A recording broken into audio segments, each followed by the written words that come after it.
है हम कहते हैं कि जो मॉडर्नाइजेशन है वो एसेंशियल नहीं है बल्कि बहुत इम्पोर्टेंट है, क्योंकि इस वजह से हमारे पास इकोनॉमिक ग्रोथ होता है, न्यूट्रिशन सिक्योरिटी होती है और हमारे जो ग्लोबल कॉम्पिटिटिवनेस है वो इंक्रीज होगा। सही है। फर्स्ट ऑफ ऑल हम जो है वो उसमें जो है गवर्नमेंट सेक्टर की बात करेंगे कि गवर्नमेंट सेक्टर किस तरह रोल प्ले कर सकता है कि हमारी जो इकोनॉमी है उसको इम्प्रूव कर सके और हमारी जो फूड क्वालिटी है वो इंक्रीज हो सके। सही है। तो फर्स्ट ऑफ ऑल हम कहेंगे कि जो हमारे पास फूड अथॉरिटीज है कंपनीज है और जिसे हम स्टैंडर्ड प्रोटोकॉल प्रॉपर जो पॉलिसी है उसको हम बनाएं ताकि हमारे पास जो फूड क्वालिटी हो वो इंक्रीज हो सके। और इस तरह अगर हमारे पास फूड क्वालिटी इंक्रीज होगा तो हमारे मुल्क का जो है वो हेल्थ सेक्टर भी इंक्रीज होगा, क्योंकि हेल्थ जो है वो डायरेक्टली इम्पैक्टेड है बाय द फूड।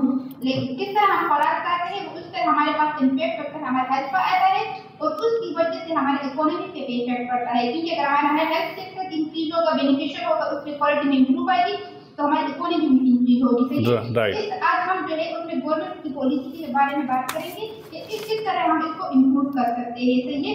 तो फर्स्ट ऑफ ऑल जो मैंने कहा है कि हमारे क्वालिटी को जो है प्रोटोकॉल को स्टैंडर्ड प्रोटोकॉल को हम जो है फॉलो करना चाहिए कि हमारी जो फूड क्वालिटी हो इस तरह इम्प्रूव हो, इस तरह जो पैकेजिंग है, फूड क्वालिटी है जो हम लोग टर्म के लिए सस्टेन कर सकते हैं। इसलिए नेक्स्ट जो है हमारे पास इंफ्रास्ट्रक्चर की बात हम करते हैं कि हमारे मुल्क में जो है प्रॉपर इंफ्रास्ट्रक्चर होने चाहिए कि हम जो फूड को किस तरह स्टोर कर सकते हैं, बेटर रोड किस तरह बना सकते हैं और फूड पार्क मीन के सेम एरिया पर हमारे पास जो है वो प्रोसेसिंग यूनिट भी हो, इलेक्ट्रिसिटी हो और डिफरेंट जो है वो इन्वायरमेंट एक प्लेस पे हो ताकि हमारे पास टाइम जो है वो सेव हो जाए और हमारे फूड वेस्ट जो है वो कम से कम हो और इफिशिएंसी जो है वो इंक्रीज हो। सही है।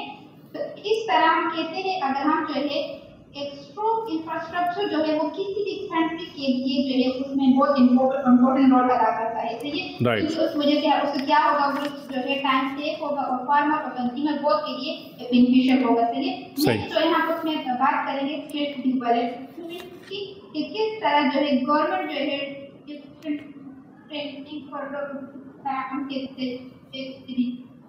सही के जरिए जो है वो इस स्टडी इस सेक्टर में इम्प्रूवमेंट ला सकता है, क्योंकि हमारे पास जो रिसर्च होंगे और फिर रिसर्च होंगे कि हमारे कंट्रीज के लिए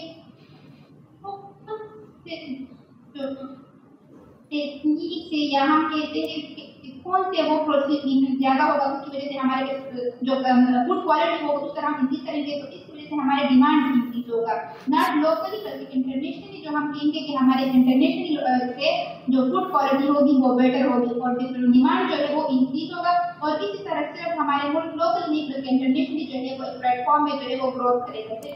इस तरह नेक्स्ट जो वो नेक्स्ट जो है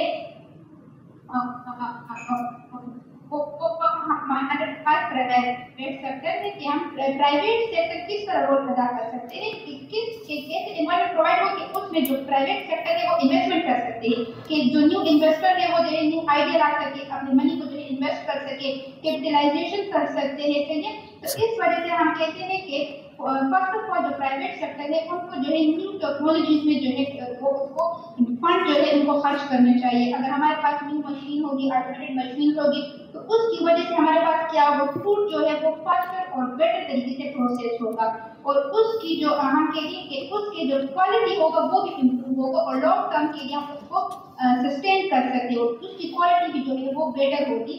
इस तरह हम कहते हैं कि अभी जो है एआई का दौर है, आर्टिफिशियल इंटेलिजेंस का दौर है, तो हमें जो है आर्टिफिशियल इंटेलिजेंस को भी मद्देनजर रखनी चाहिए और उसमें जो है ऐसे मशीनरी में जो है वो लानी चाहिए कि वो इस क्वालिटी को जो है वो एक स्पेसिफिक टाइम के लिए मुहैया कर सके। और डिजिटल रिकॉर्ड जैसे कहते हैं हम अगर हम जो है वो कंज्यूमर से लेकर बायर तक फूड को ले जाना चाहते हैं तो उसकी क्वालिटी जो है मेंटेन रहे, लाइक उसकी क्वालिटी जो है उसको हम चेक कर सकते हैं। सही। इस तरह इन्वेस्टर को जो है किसमें करना चाहिए, एआई और ब्लॉकचेन में जो है इन्वेस्ट करना चाहिए।